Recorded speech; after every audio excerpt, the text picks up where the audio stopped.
ছাত্ৰ-ছাত্ৰীসকলৰ লগতে আমাৰ সকলোৰে সাধাৰণতে ভুল হৈ থকা কিছুমান সমুচ্চাৰিত শব্দৰ অৰ্থ আৰু বানান জানিবৰ কাৰণে মই এই ভিডিঅ'টো আগবঢ়াইছোঁ। সমুচ্চাৰিত শব্দ মানে সমযোগ উচ্চাৰিত অৰ্থাৎ একেধৰণেৰে উচ্চাৰণ কৰা কিছুমান শব্দ।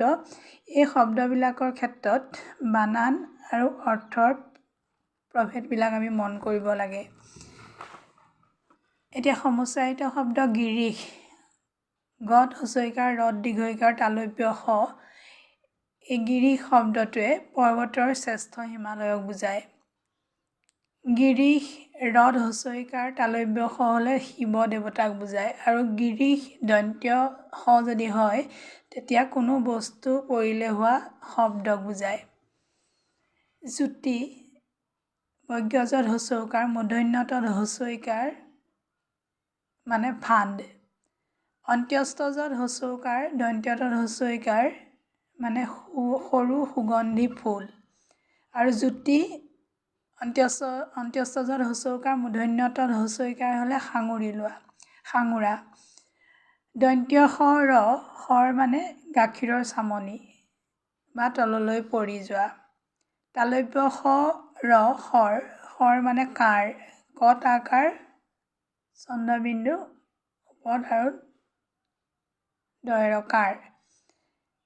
আৰু জন্তু বিশেষকো বুজায়, শৰ পহু বুজায়। আৰু লক্ষ্য ক্ষ যকাৰ হ'লে উদ্দেশ্য আৰু ল ক্ষ অকল হ'লে লাখ বুজায়।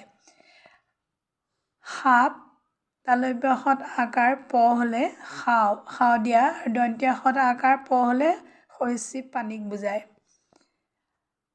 দন্ত্য শত আকাৰ ক্ষ ৰ স্বাক্ষৰ, স্বাক্ষৰ মানে আখৰৰ জ্ঞান থকা। আৰু দন্ত্য হস্য তাত আকাৰ ক্ষ ৰ হ'লে স্বাক্ষৰ, স্বাক্ষৰ মানে চহী কৰা।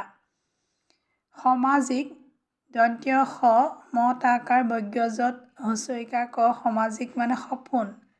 আৰু দন্ত্য শত আকাৰ মত আকাৰ বজ্ৰযত হছইকাৰ ক সামাজিক হ'লে সমাজ সম্পৰ্কীয়। এনেকুৱা ধৰণৰ আৰু বহুতো সমুচ্চাৰিত শব্দ আছে। এই শব্দবিলাকৰ সাধাৰণতে আমাৰ বানানবিলাক ভুল হয় আৰু অৰ্থৰ পাৰ্থক্যটো আমাৰ ভুল হয়। যাতে এই ভিডিঅ'টো চাই ছাত্ৰ-ছাত্ৰীসকল অলপ হ'লেও উপকৃত হয়